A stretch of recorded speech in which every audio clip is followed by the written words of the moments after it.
Hello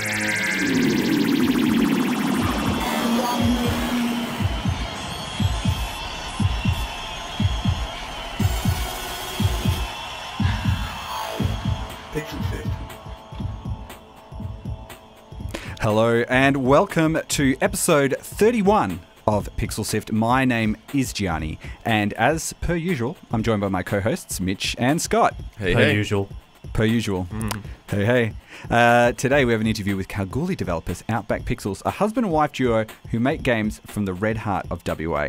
Sitting down and doing databasing and that sort of thing, yeah, I've never been one for that. So it's just really, it's the fun that comes in designing and putting together an idea and then seeing that come to life in the hands of somebody else when you pass that game over and they play it. Yeah, we're also talking when business gets personal, how one person's online persona can affect the whole public image of one company. And finally, we're looking into the Senate inquiry into Australian games industry, the good, the bad, and the obvious coming out of that one. All that on today's show. Also, if you're in Perth, you can listen to a very special collector's edition of Pixel Sift on Radio Fremantle, which is 107.9 FM from 3 to 4 every Thursday, which is kind of on right now if you're watching live, but you know, We're competing with ourselves. We're competing with ourselves. You're going to switch. Don't change that dial. Stay on this one here. And that'll be on until the 2nd of June. For now, though, let's get underway. Pixel Sift. Pixel Sift. No, seriously, Pixel Sift. No, seriously. Pixel Sift. Alright, so we've all been guilty of at some point of that snarky Facebook or Twitter post, but what happens when game developers use their personal accounts to poke their rivals with a metaphorical stick? As it turns out, the developers of the Battlefield series have done just that, and their target, the Call of Duty Infinite Warfare trailer. Do we know if this is in jest? Is it kind of like, or does it seem like they've got the barbs out? They're actually trying to inflict a bit of damage. I don't know about doing damage, but like looking on these Twitter posts, it's like this called Roland Smedberg, just like his post recently, like, today I watched the new Call of Duty trailer. How quaint. Those cute little free cam shots and precious 2010 graphics and grade school editing. Quaint. That's pretty condescending. What is this? Just plain mean. Yeah. I mean, he does go on, to be fair. He does absolutely go on. Yeah, he's like, what can I say? I did not like the look of it. Ugly. Use of depth of field lighting dull. But all this not bad looking game. The thing is, though, if you do something like this and you make a very similar genre of game that's going to be in direct competition with this game in particular, you got to believe that people are going to be putting out the old magnifying glass. And Battlefield and Call of Duty haven't always had the healthiest of rivalries, I guess. But he does come around kind of at the end and says to say that come Friday the internet will melt. Come Friday the internet will melt. He's pretty confident about that. So he's Battlefield Kim Kardashian reveal. and he's kimming it. He's calling it, yeah. So, you know, there's this. I guess it's a challenge that you've got to do where, you know, you move from being a person on the internet to a person representing a company on the internet. And there's lots of examples of where people have had, you know, big online fights and, you know, there's been consequences to the actions that people have taken. And it's, I guess it's true for anyone on the internet. You never know when someone's going to take whatever you do and blow it out of proportion. And it's really hard coming up from like the amateur ranks. Not saying that they are, but, you know, as you come up from, you know, being, I guess, just starting up in your field and then before you know it, you're someone that needs to be, you know, taken quite seriously and take themselves very seriously in the social media realm. Because no one sits you down and teaches you what to do, really. Or like not what to do. Or what not to do, exactly. I mean, if your expertise is making games, and that's really the thing that you're focusing on, then, you know, it's very easy that some of these other things that you may be dealing with you may miss them. Also, like, sarcasm and stuff doesn't, doesn't translate well. It doesn't translate well. It's just, you know, it's just not part of social media. And a lot of this kind of Twitter back and forth stuff is really kind of bantery, which, you know, we as Australians really kind of love and appreciate. But, you know, in that kind of digital realm, it doesn't kind of make as much sense as we'd like it to. You know?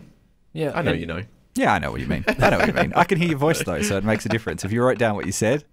maybe not. Maybe I'll be like... I mean, I can be a bit of a smartass. So it's something I really appreciate, because I need to be careful with what I write online, because it does get taken wrong all the time. Because Pixel Sift can just shake up the gaming world with what you can post. Dropping some bombs. Yeah. Dropping some bombs.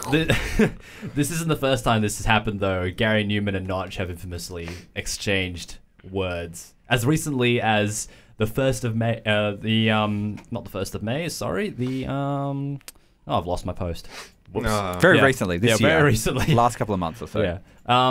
So basically, he said, took a screenshot of Notch's profile from Gary Newman's perspective on Twitter. Just like, did I make Notch mad again? Or was this left over from last time?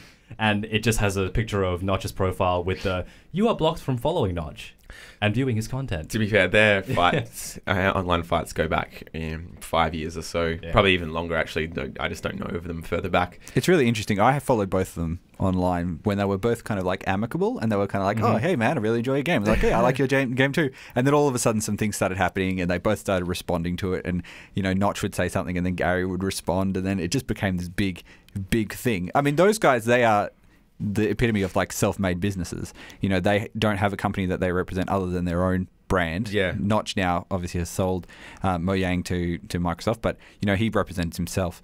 But yeah, other people like Gary, he'd said, but there are companies as well, for example, where someone has kind of gone out and had a bit of a whinge online. Do you think like it could be like some kind of theater to this? Like how like professional, like I guess like the WWE wrestlers, they kind of like don't really hate each other. Yeah, they're not really. It's just like in the public view, it's just a spectacle. Character. Yeah. Do you think it could be like that? Well, I don't know. It can be. Depends. I'm not equating in any way that video game developers are WWE wrestlers. No, you think, is it a persona and an act that they're putting on? No, they're really getting hit with chess for deaths in wrestling. You're one of those guys. Sarcasm on the internet. Yeah, sarcasm on the internet. There was a developer who developed the game Paranormal Activity. He was kind of unhappy with the process of his game releasing on Steam. Went a bit berserk online, including death threats to Valve, the head of Valve, Gabe Newell. It was. I think it's fair to say it was a bit of a tirade. Yeah, well, a loose series of vitriolic tweets. Yeah. So he threatened to kill Gabe Newell. Oh, he called Valve incompetent, and he said Steam's awful monopoly. Oh, sorry about the words. I was reading verbatim. Don't worry. We'll beep that one. It's an awful monopoly, and we have to. Yeah, it's lots of things that he came out and was unhappy with the process, and it became a big issue. His game got pulled from Steam. Yeah. He's not the only person in the company. He had to sell out his share of the company in the end to his partner in the thing. And no one. And being on Steam is a big thing. We've talked to many developers who have wanted to. Get their game onto Steam, and not being on there is a big blow for someone. And you damage your reputation. Who wants to work with you if you're going to go berserk like that with one of the biggest? You're going to be a jerk to everybody, to your audience. Yeah. I mean, and that's a part of kind of existing in this kind of digital media or medium that a lot of these people are heavily involved in Twitter and public voicing and social whatever. And also when you are passionate about something you've been working on for a long time, sometimes you don't have the best judgment. Sometimes the immediate feelings that come to you are probably not the best ones, and maybe you do need to have someone pull back and say, hey, take your hand off the enter button, walk away from the keyboard, go for a walk, cool your jets for a bit, and we won't have to deal with this. Yeah, someone disliked our video on YouTube the other day. I was like, no. Yeah. Well, we had composer even Marty McDonald and O'Donnell, announced his departure from Bungie via Twitter. What was it, 2 years ago or something? Yeah, and that all came about. I think that came up last year again. Phil Fish, the developer of the game Fez, who was working on Fez 2 as well, had a bit of an announcement that he was not going to work on Fez 2 at all, wasn't going to be making games at all anymore, had kind of had his day, and kind of decided that was it for him. So not really having a whinge, but definitely using the social media platform to talk about not only your professional but personal life. And I think that's the issue, that keeping the line divide between the two so as to not get in trouble, basically. Exactly right. Well, let's jump into our next topic right now.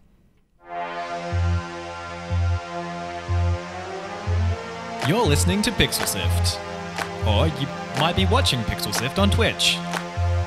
Pixel Sift.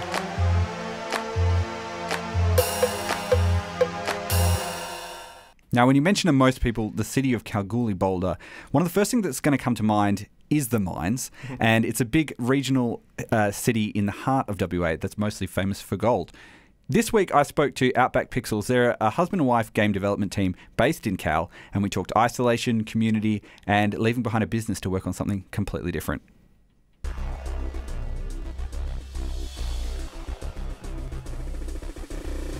Hi, I'm Jeremy from Outback Pixels, and I am the programmer, and I wear many other hats that Kim throws at me on a day, and I throw many more back at her. Hi, I'm Kim. And yeah, mainly I'm the artist, I'm the world builder, creative person. I'm also doing the social media side of things and the marketing side, and give all the hats back to Jeremy if I have to. All right. Well, can you tell me a little bit about the games that you've worked on so far and the ones that you're working on at the moment? Well, the first one, the two games that we displayed on Friday night, the Play Up event at Level 1. The first one was Roid Rage. That was released around late February. It's a speed tapper, a frantic speed tapper with a extensive upgrade system. Thwart, the second game, is a easy to play, hard to master, arcade style shooter across all mobile platforms. Scales really nicely. As a program, I need to put those sort of plugs in because no one talks about those sorts of things very often. You just mentioned that there's some things that people don't mention. What have you kind of learned along your journey of making games so far? Oh, how long have you got, Gianni? Basically, for the last 2 years, we've sort of been focused on, developing our skills to a level where we can actually get to the point of publishing games, stepping out of businesses that had nothing to do with this industry. Everything's been a learning curve on a daily basis.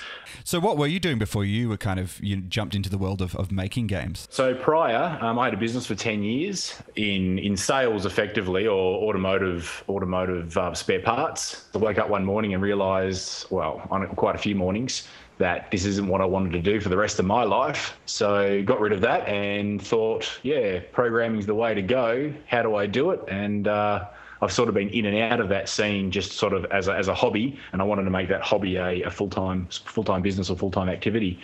And luckily enough, I'm married to a wonderful artist, Kim, who's sitting next to me. And when you're, jumping into a world like this, why did you go for games over some sort of other programming? There would be other stuff out there, especially in Kalgoorlie, I'd imagine, where there'd be people making programs for the mining industry and other industries around there where you could get your programming fix. Or what was it about games that really captured you? Yeah, when I say programming is probably my fix, it's probably more the fact of the interactivity and the amusement or the fun. It's just the fun of games. Sitting down and doing databasing and that sort of thing, I've never been one for that. It's the fun that comes in designing and putting together an idea and then seeing that come to life. And Kim, what is it about designing games that really appeals to you? I must say, coming from graphic design, I think creating games is more like another outlet, another creative outlet. And it was just another way to explore my creativity, just to create little worlds and you can explore them. And I was just so amazed about the art styles in games that I was like, cool, I really want to create something similar too. And what have you noticed anything that was really sort of inspiring, or have you found things that you've really liked aesthetically that you'd like to work with or do something similar with? I really enjoyed Ori and of course Monument Valley. That is like the art style I was just amazed by it. This little world that they created, it was beautiful and so handcrafted and hand painted textures. I'm like, wow. Definitely. I think that's a pretty common reaction. When you're making a mobile game, you've only got a very small amount of space in most times, and people have got their hands over the top of the screen a lot of the time. What do you have to think about when you're making a game and making it work well in terms of the way it looks and the way that people can read the game? That's something we were really, really thoughtful of or mindful of when we were when I was putting Thwart together. We wanted a system that still gives you access to the screen in exactly what you just said, Gianni, there, with the person's going to, if it's a tapping game, for example, that person's got their hand over the top of the actual play area. So we've been very mindful of that. Roid Rage, for example, a lot of the time your hand is directly over what you're trying to, or the asteroid you're trying to blow up on the screen. And it's a very frantic game. So that works, but I do notice that you've got to sort of tilt to the left or right to get that vision in. It still works well in that game. Coming into Thwart, though, it was like looking at the device. Now, all touch devices or mobile devices, it's okay. Let's imagine that's a controller like for an Xbox or a PlayStation, pick your console. And how would we use that device exactly like a controller. So the quickest thing that came to us was, okay, 2 thumbs. Let's try to keep the player's hands away from the center of the screen when most of the action takes place. Let's still not ignore the edges, obviously with the wraparound for enemies and the player. On top of that, we thought, hang on, what other controls can we actually integrate into the game? And that's where we thought, well, obviously with an accelerometer in, well, nearly all mobile devices these days, including iPads, what can we do with that shake? And that's where the warp was sort of born as well. You mentioned that you're kind of learning things from how you play the game as well. What have you noticed when other people are playing your games, and what sort of feedback have you had? We probably notice a lot that a lot of the things we think is very different to what other people think. Yeah, that's a really good question, Gianni. I think the biggest feedback we've got so far to date from both games that we featured on the Friday was just the difficulty in teaching the player how to play the game. I think that's the biggest thing that we've taken from that so far. With mobile games, there's obviously a lot of them out there, and people tend to have a short attention span when they're playing games like this. How do you, I guess, what are the plans for going forward in terms of communicating things really quickly to people? And have you seen any other good examples that you think, oh, that's a great way to tell people how to play this game? Mobile for us is we're not intending on staying mobile. I guess really where we're shooting is we come up with a bunch of ideas. We have a bunch of ideas floating around our heads, whether we sort of rapid prototype those on paper, chuck them up in Unity, white box sort of stuff to see if an idea works. And then we start to think, how big this game going to be for us? And then what platform will that actually be better suited for? As far as I know, and you can probably tell me about this, you guys are probably the only people in Kalgoorlie who are actually making games. What is it like making games, not only in being WA, which is far from the rest of the games industry, which is very Eastern States focused, but also being quite far from the capital city of WA, which is Perth? I'd probably say it's like anywhere else, I guess, if you've got your own workspace. I'd say it's got its advantages and disadvantages. It's the exposure, and that's what last weekend attending an event in Perth really stood out for us, because that gives us exposure to other developers, other like-minded people, and people that are just in the industry. When you talk about sort of traveling to things, you guys mentioned that you've been over to PAX over in Melbourne to sort of do a bit of reconnaissance and see what the sort of scene is like and stuff like that. Do you figure that that's going to be a big part of what you do for any games that come out in the future? Are you going to be having to take your game out to these different places where people are, or are you going to be able to try and market them online? Or I think it's a combination of all of the above. I think you have to have a presence at these events. I'm sure there's some overnight success stories where you were discovered by someone else with some new big title. But I think for us, or 99% of us that are out here making games, I think you need to have a presence at these expos, whether it's PAX, whether it's play-up events, or local play-up events. A combination of both, Gianni, yeah. So other than the games you're working on at the moment, what's the sort of forward plan for you guys? Yeah, crunch time with Thwart Geo. We're looking to submit a release by the end of this week. So things are a bit mad at the moment, just processing feedback from the weekend. We've got a little bit of stuff to poke around with Roid Rage as well. A few little things have sort of popped up in the inbox for us to do. But our way forward is once Thwart's out there, aside from the general maintenance stuff, we're working pretty heavily on a PC platform now, survival game. And I won't say too much about that, but it is survival, and it's going to have a bit of a different spin to the current survivals that you see out there. It will be co-op. So internet or multiplayer, online multiplayer, but it's going to have a heavy co-op theme, not just multiplayer shoot each other in the head. So yeah, I'm pretty excited for that. Well, look, if people want to find out some more information about all the stuff that you guys are working on, where are the best places for them to head to? Yeah, they can hit us up at Twitter at Outback Pixels. We've also got Facebook, Outback Pixels, and www.outbackpixels.com.au.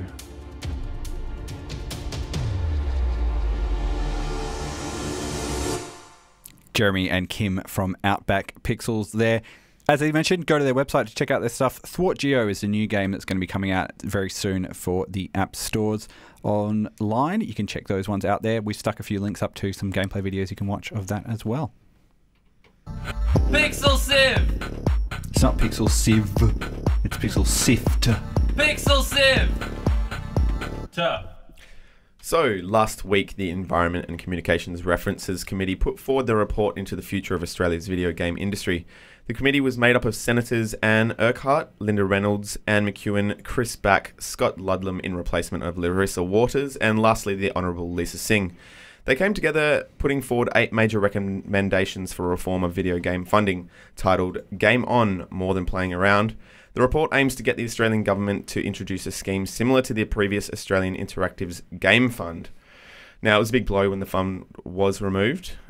Some West Australian developers, such as Black Lab Games, who we've talked to with their game Starhammer, Nomic Studios as well with their game Square Heroes, were recipients of that. Armello as well, that we talked about, had some funding from that as well. Lots of games were big games. The ones that are like we all know about were recipients of this original funding model, but then it was removed. So what were some of the recommendations, Scott? Like I said, there was 8 major recommendations, and there's lots of sub under that as government kind of committee references and stuff go. But anyway, the major recommendations are, number 1, that the Australian government introduces a funding scheme based on the former Australian Interactive's Games Fund, of course. Number 2, the introduction of a refundable tax offset for Australian expenditure in the development of game titles. There's lots of those that actually exist already for other industries. I was just reading about one the other day which exists for the wine industry. They can claim back a bit of tax that you've already paid. Yeah. So why not have something similar for games? Look, it's nothing ridiculous about any of these recommendations. They're all fair, and there's something that they existed in a sort of fashion before, and it's just about kind of putting them back where they need to be. So number 3, the committee recommends the Australian government encourage and contribute financial assistance for the creation of shared working spaces modelled around the arcade in other locations. Level 1 that we've got here in Western Australia is a model as well. So basically, it's just supporting the current framework that the game industry has already got out there. Number 4, to encourage the further uptake of serious games in healthcare, education, and other sectors, and production of these games by the Australian video game development industry. The committee recommends that the Australian government facilitate dialogue between video game industry associations and groups that use or could potentially use serious games. Which, as far as training goes, that's the future. You know, it's silly to kind of take it anywhere else when games are doing, that kind of thing so well already. Well, you think about if you were trying to advertise a particular, maybe a big health thing, a campaign that they're running, they want you to stop doing X or they want you to start doing Y. Why not do that through a game? Before they used to spend a lot of money on advertising, and we know that young people don't watch as much television as their parents did or their grandparents did. So it makes sense to target people using the medium that they're using, which is gaming. So why not make that apart? Find 30 the game. One of these things stuck out to me, actually, the internet infrastructure bit of the document, and it's that is recommendation number 8. Yep. I was getting to it. Sorry. So we'll work through the steps just so I don't get lost and rehash things. So number 5, the Australian government, the committee recommends the Australian government consider the tax implication of crowdsourced funding for startups, including whether temporary tax relief should be available for income that new businesses gain from crowdsourced funding. Yeah, so they do lots of these sort of projects. It basically, with all the recommendations, it seems that we should be treating the games industry in the same way that we treat many other industries in Australia. And that's, for example, it's all about legitimacy. And to actually sort of recognise the fact that people making games are doing it as a business, are doing it in the same way that people who are making films or television programs or even other small businesses have costs to pay, have things that they're interested in, supporting their staff and having all that sort of stuff. And let's get them to, earn a bit of money and pay a bit of tax and help the Australian economy. Well, part of number 6 does go on to cover the part of export market development. Basically, they recommend that the Australian government develop a discussion paper and consult on the utility of the export market development grant scheme for businesses that operate in the digital economy. And that's the thing, a lot of games, their success comes from their export. I think Australians contribute about 3% to the global gaming market. So that's all export. Yeah. So if they're going to support the industry, it's only going to be beneficial for the overall export of And it also does a lot of things as well. You say, you're putting things out that have been made by Australians that sort of have a Australian flavour in the same way that movies do. It's a cultural thing that we want to share culture and all of that sort of stuff. Speaking of export, there was Sabine Heindel, who she's the executive director of SWH Legal and Business Consulting, was one of the people who spoke to the committee. And she said the next recommendation was in terms of developing and retaining cutting-edge game development talent here in Australia. I think the committee have already heard that a number of graduates are coming through wonderful institutions with these sorts of skills. However, far too many, unfortunately, for the industry at present, while what's happening is a lot of these talented young people have to go to the United States, Canada, parts of Europe, unfortunately, to get jobs. We're seeing a real brain drain in terms of that, and the sort of skills that students come out with in Australia around games development itself, it makes them quite hard to go and start up a small games company within Australia. So, that's exactly like talking about we're losing talent that are going we're not supporting it on the back end, pretty much. Well, if you don't, and it means that people are making elsewhere. Yeah, people are making games in other parts of the world. Australians are going and contributing to that, and it means that money that could have stayed in Australia for the Australian games industry is now being earned by Australians overseas for other people's games industries. Even on like a macro level, people are leaving WA to go to Melbourne. Exactly, and right. it's even on that level it's affecting. It happens in every arts community. You've got your music, you've got your games, you've got your everything. Unfortunately, Melbourne, or even to the lesser extent Sydney, are the places that we lose people to constantly. Just to quote a previous episode of Pixel Civ, Melbourne, turn it down a bit. Just but a bit. Chill. I think Melbourne is actually a really good example of what they've done right, in that the state Film Victoria has actually done a lot to support that industry, and they said that if we have a whole of government sort of thing, like we had the original games funding before, we could have that sort of industries popping up everywhere, and we wouldn't have it in one particular state. We'd have a diversified thing where people can move between different areas, can contribute to different companion industries, for example, like training we did talk about earlier as well. But there's lots of things like there's a VR company in Fremantle that do virtual reality houses, so you can go and, if you're going to rent a house, go and walk through the house before you go and test it out. I saw one the other day that you just hold up your iPad and it's like augmented reality, and you can see your house sitting on your pad. Crazy. Yeah, future. do a development or something. You want to put an extension on your house, hold up your thing, and that's what it looks like. I'll jump in so I get these recommendations through. Yep. Number 7 is about diversity of the workforce and providing fair employment conditions, which is just great. We'll jump into number 8 because I know it's going to be great for everybody involved, and it reaches outside of the video game industry, and I know Mitch was gagging to get to it. Recommendation number 8. The committee recommends that the Australian government commit to rolling out 21st century broadband infrastructure. Which is, long overdue. You want to clap? I mean, clap for that one? Technically, that is always the plan. That's what's supposed to be happening with the NBN. But maybe it just needs a bit of direction, a bit of a move along. Focus on particular areas and maybe say, yes, we've got people in Melbourne, but let's set up a game development district in Perth, for example, in Melbourne, in Brisbane, in Adelaide, Tasmania, where Jason Imms was from. But any of these places, let's have a nice hub where we can focus on that first, bring people in, and make it so that we can compete worldwide and work worldwide. And that's it. Bringing up the infrastructure, so that the broadband infrastructure, so that everyone in the nation can compete at an international level. Like, regardless of where they are and, whatever, we're not struggling and falling behind like we kind of seem to be at the moment. Exactly. Well, look, there's going to be all this stuff sort of influences policy down the track. It's just recommendations that have been made to the government. We'll see if any of this stuff sort of comes about. It's only time will tell. Great submissions made by heaps of WA people as well. I should have mentioned that. Heaps. The list is long. Very great. Thank you guys for tuning in. That's all we've got time for this week on Pixel Sift. As usual, we'll be putting all the stuff up on our website, so you can check out all the information on there. We've got links to Outback Pixels. Have a read of the document. Have a read through. It's not too bad to read through. It's not a long one, and it'll just it'll add on to what we did. That's right. Scott, where can people find us on social media? You can find us at facebook.com/pixelsift, twitter.com/pixelsift, twitch.tv/pixelsift, and youtube.com/pixelsiftau. And Mitch, if people want to listen to our other episodes, where should they head to? Yeah, you can go to our site to stream the episodes. Subscribe to our podcast, so the iTunes Pocket Cast, or using the RSS link on our page. There's a bunch of other things. Yeah. We're on every platform. You can find it. We're also on Radio Fremantle 107.9 FM on Thursdays. You can have a listen to that. And if you're on iTunes, if you downloaded us as a podcast, give us a rating review. We'd really appreciate it. Helps people find the show.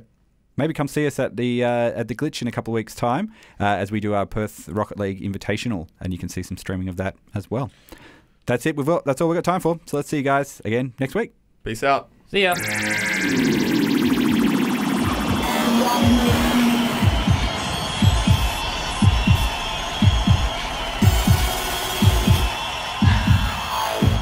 Pixel Sift.